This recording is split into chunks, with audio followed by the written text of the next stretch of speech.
পাচ্ছি না রে।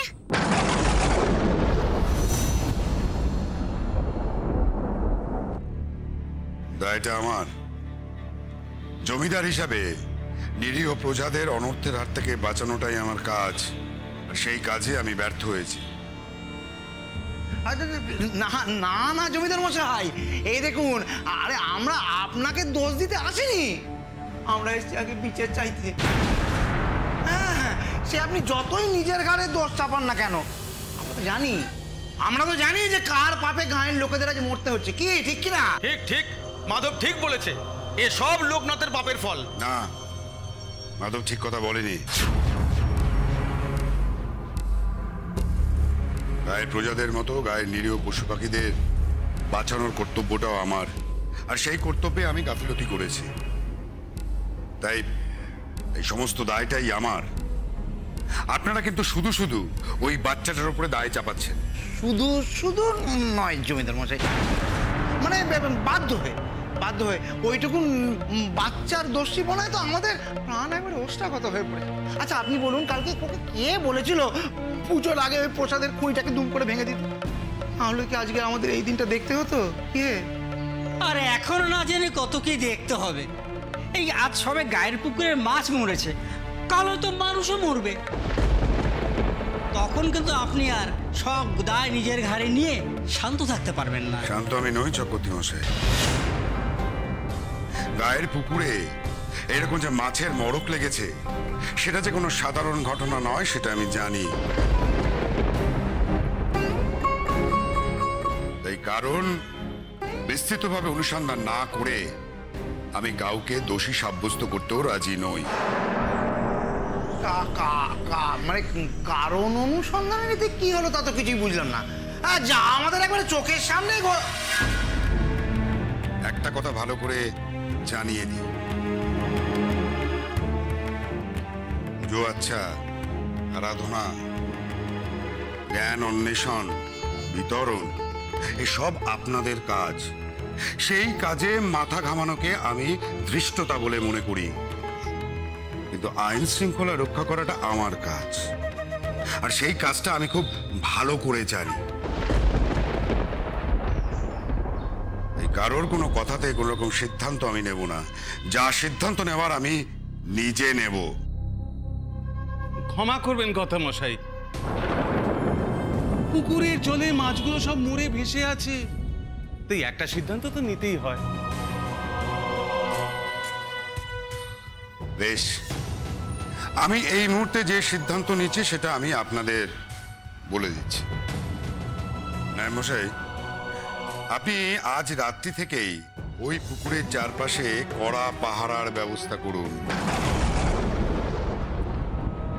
আর খোঁজ নিন গতকাল রাতে ওই পুকুরের আশেপাশে কে বা কারা ঘোরাফেরা করেছিল। এসবে যে কি মানে কিছুই তো বুঝে উঠতে পারছি না। আচ্ছা আচ্ছা, এখন পাহারা বলছে কি কোনো ফল হবে? মানে যে পুকুরের জলে মাছ মরে ভেসে ওঠে, সেই পুকুরের জল কি ব্যবহারযোগ্য মাধব ঠাকুর? তাই তো আমি ওই পুকুরের ত্রিসীমানায় কেউ যাতে যেতে না পারে তার জন্য তো পাহারা বসানোর ব্যবস্থা করলাম। আর ওই যে রাত্রিবেলায় কে কে গেছে তার যে খোঁজ নিতে বললাম, তার নিশ্চয়ই কোনো কারণ আছে। পুকুরের জলে বিষ না দিলে এক রাতে অত মাছ একসাথে মারা যায় না মাধব ঠাকুর। কে বা কারা এই কুকর্মটা করেছে তাকে ধরাটা সর্বাগ্রে প্রয়োজন। এ কেমন বিচার হলো জমিদার মশাই? যার পাপে আজ এত কিছু হলো, গ্রামের এত লোকের অনিষ্ট হলো, তাকে তো কিছু করা হলো না। যার পাপে গায়ের এত বড় অনিষ্ট হলো তাকেই তো খুঁজে বেড়ার চেষ্টা করছি ব্রাহ্মণ মশাইরা। আপনারা আমার উপরে ভরসা রাখুন। দেখুন, প্রসাদের খুঁড়ি ভেঙে যাওয়ার পর গায়ের পুকুরে এত বড় মাছের মোড়ক লাগলো, এটা কিন্তু আমি বিশ্বাস করছি না। মশাই, অপরাধীকে যত শীঘ্র সম্ভব খুঁজে বার করার চেষ্টা করুন। আর একটা কথা মনে রাখবেন, এটা কিন্তু আমার আদেশ।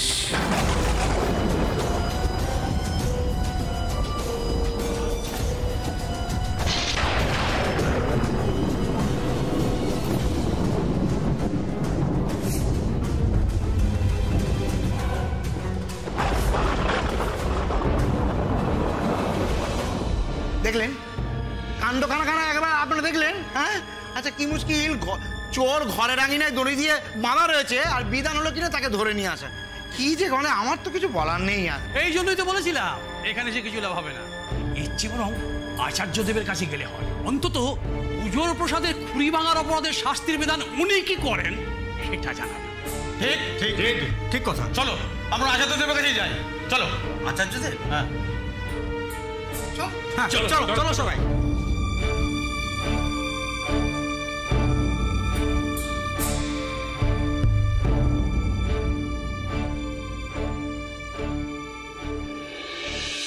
সব মাছ মরে গেল, আর আমি কিচ্ছু করতে পারলাম না।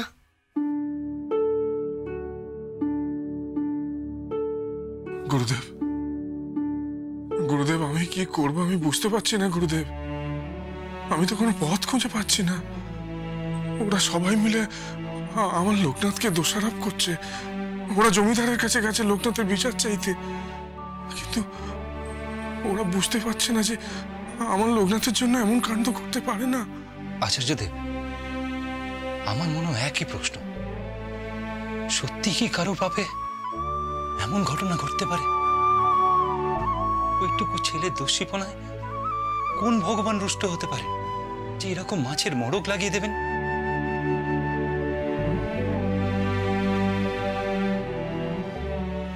বলুন গুরুদেব, গুরুদেব পথ দেখান, আমার লোকনাথকে ওদের রোষের হাত থেকে বাঁচান গুরুদেব।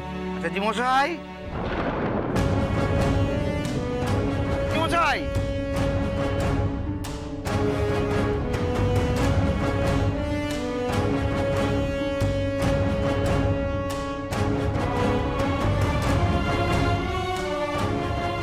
কি তোমরা এখানে? আসতে হলো আচার্য মশাই, নিতান্ত বাধ্য হয়েই আসতে হলো। গায়ের কিছু মানুষ ভগবানকে নিয়ে এমন মস্করা শুরু করেছে আচার্য মশাই, তাতে আমাদের মতো সাধারণ মানুষদের তো একবারে বেঁচে থাকাটাই দুষ্কর হয়ে দাঁড়িয়েছে। মস্করা? কে কি মস্করা করেছে সেটা আগে শুনি। আগে ওই লোকনাথ ঘণ্টকর্ণ পুজোর আগে জানেন লাঠির বাড়ি মেরে প্রসাদের খুঁড়িটাকে ভেঙে দিল। আর তাতে কি হলো সেদিন তো কেউ কিছু বোঝেনি, বুঝতে পারলো সব আজ সকাল। কি ঠিক কিনা? হ্যাঁ আচার্য ঠাকুর, গায়ের পুকুরের সব মাছ মরে গেছে, যেন মরক লেগেছে। এবার আপনি বলুন আচার্য, ওইটুকু ছেলে খেলার জন্য গ্রামের মানুষের ওপরে ভগবানের কোপ নেমে আসবে? তার আগে তোমরা আমার একটা প্রশ্নের উত্তর দাও। তোমরা তো ঘণ্টকর্ণ পুজো করছিলে, যে পুজোর আরাধ্য দেবতা হলেন ঘেঁটু, যিনি সর্বরোগ আরোগকারী, স্বয়ং সূর্যদেব তিনি। তাহলে হাঁড়ি ভেঙে অন্ধকার বিনাশ করে সূর্যের আলোর প্রকাশিত হয়েছে, তাহলে লোকনাথকে দোষ দিচ্ছ কেন? আপনি যা বলছেন সেটা যদি পুজো শেষ হওয়ার পরে হতো তাহলে কোনো অনর্থ ছিল না, কিন্তু পুজো শেষ হওয়ার আগেই পুরি ভেঙে দেওয়াটা তো পাপকে ডেকে এনেছে। পাপ ডেকে এনেছে? বেশ, তা তোমাদের কার কোন ক্ষতিটা হয়েছে? তোমরা তো নিজেদের বাঁচাতে পুজোর আয়োজন করেছিলে, আর গ্রামের অন্য প্রাণীদের জন্য একবারও প্রার্থনা করেছিলে?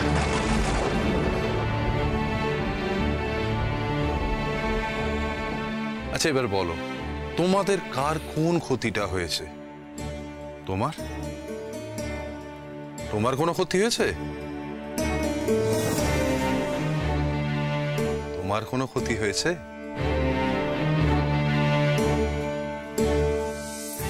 আমার ছেলেটারও গায়ে কোনো খোঁজপাসরা বেরোয়নি, কবরেজ মশাইয়ের একদানা পত্তিতেই সব ঠিক হয়ে গেছে। কি আশ্চর্য, আমারও তো ছেলেটার জ্বর কমে গেছে, দিব্যি মাঠে খেলে বেড়াচ্ছে। মাছগুলো মরে আমাদের খাওয়া পড়ার অসুবিধা হলো ঠিকই, কিন্তু আমাদের ঘরে রোগ বালাই নেই। তবে তবে শুধু শুধু ওই ছোট বামুন ঠাকুরকে কেন দোষারোপ করছি আমরা?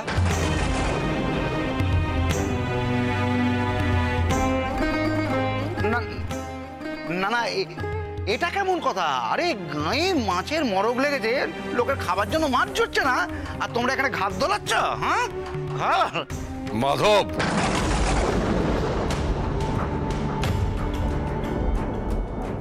পুজোয় বাধা পড়লে এত মানুষের ক্ষতি কেউ আটকাতে পারত না মাধব। যখন কারোর কোনো ক্ষতি হয়নি তখন তার অর্থ হলো পুজোয় কোনো বাধা পড়েনি। বাবা বাবা, পুজোয় বাধা না পড়লে মাছগুলোর মড়ক লাগলো কি করে? মৎস্য অবতার বলে কথা। একদম ঠিক বলেছ।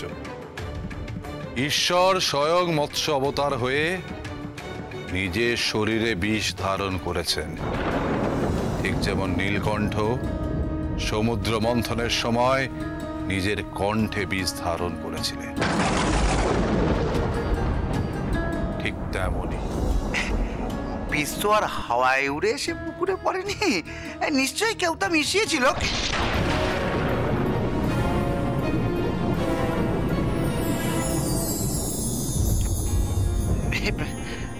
মানে দেখুন, ঈশ্বর রুষ্ট হয়েছেন বলেই না মাছের এরকম মরক হলো। ঈশ্বরকে আর এই পাপের মধ্যে ডেকে এনো না মাধব। বুঝে দেখো, কে ওই পুকুরের জলে বিষ মিশিয়েছে।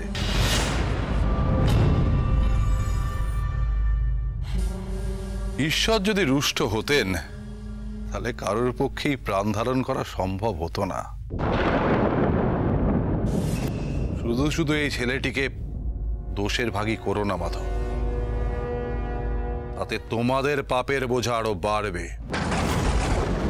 ঠিকই তো, আমাদের ঘর সংসারে যখন কোনো ক্ষতি হয়নি তাহলে অযথা আমরা ভয় পাচ্ছি কেন?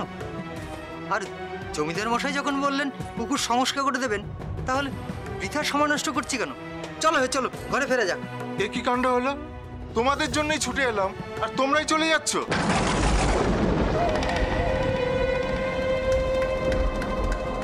আচ্ছা, একটা চাল দিলেন তো আচার্য মশাই, ওই লোকনাথটাকে ঠিক বাঁচিয়ে দিল।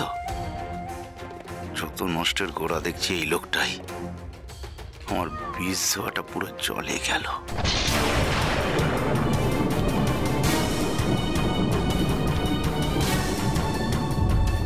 যাও, বললেন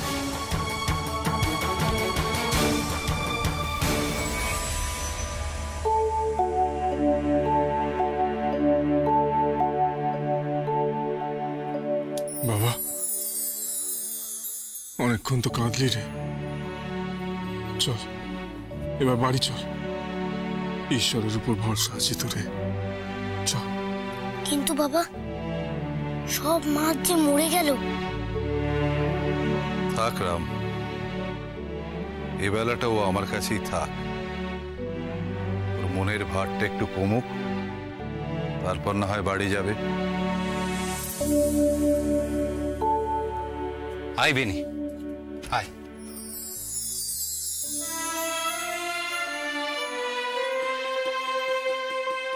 সখা আমার, বন্ধু আমার, হলেও জীবন পাঠ। বেনি মাধব রইবে পিছে, আগে লোকনাথ।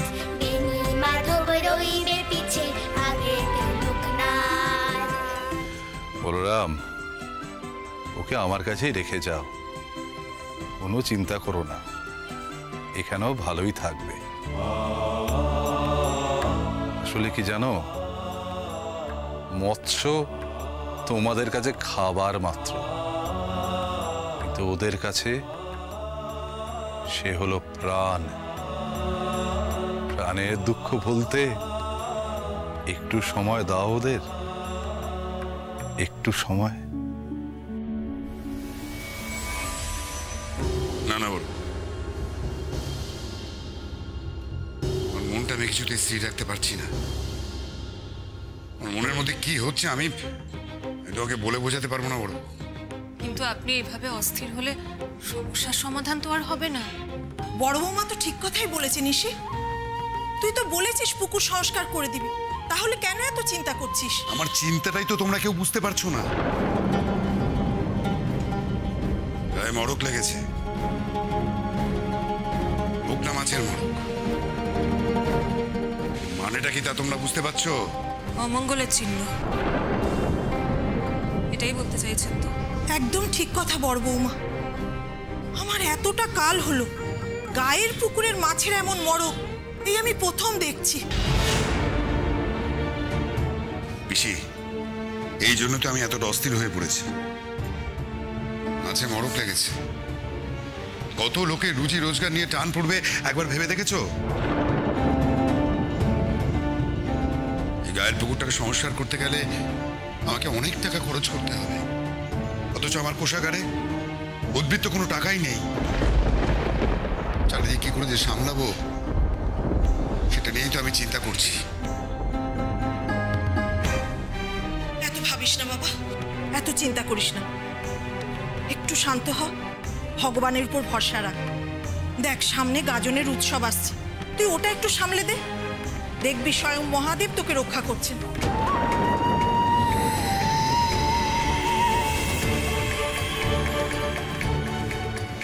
পিসিমা কিন্তু ঠিক কথাই বলছেন। শিবের পুজো বলে কথা, আমাদের দিক থেকে যেন কোনো ত্রুটি না থাকে। আপনি দেখবেন স্বয়ং মহাদেব আমাদের রক্ষা করবে, কোনো অমঙ্গল হতে দেবেন না। বড় বউ, আমি মঙ্গল অমঙ্গল বুঝি না, আমি বুঝি সমস্যার মূলটা। গায়ের লোক যাই বলে যাক না কেন, পাপ হয়েছে না বল, আমি নিশ্চিত ওই পুকুরে কেউ বিষ ঢেলে দিয়েছে, তা না হলে মাছের মড়ক লাগতো না। আসলে জানো বড় বউ, আমার এই জমিদারিতে কাটা ঝোপের বন তৈরি হয়েছে। ওই কাটা যতক্ষণ না পর্যন্ত আমি উপড়ে ফেলতে পারছি, আমার এই জমিদারিতে কাটা ঝোপের বন উত্তরোত্তর বৃদ্ধি পাবে।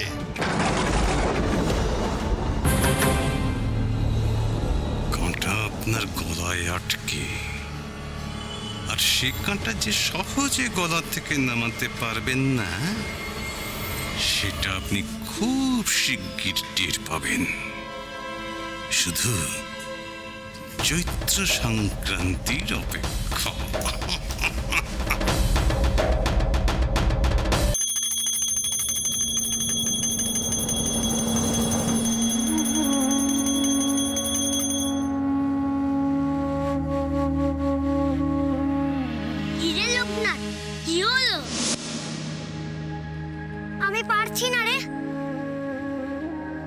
কেমন করে হবে? এমন ভাব দেখাচ্ছে যেন শিব হয়েছে। ঈশ্বর, এতগুলো প্রাণ তুমি কেড়ে নিলে ঈশ্বর।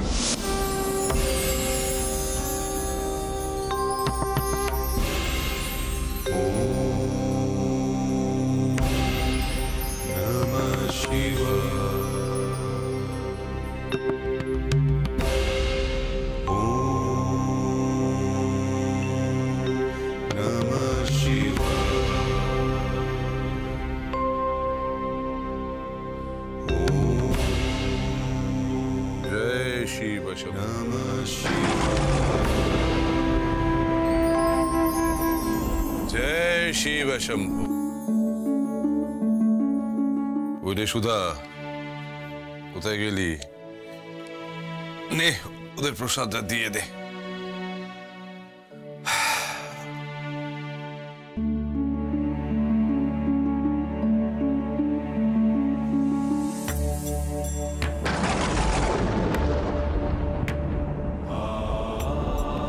দেখুন দেখি ঠাকুর,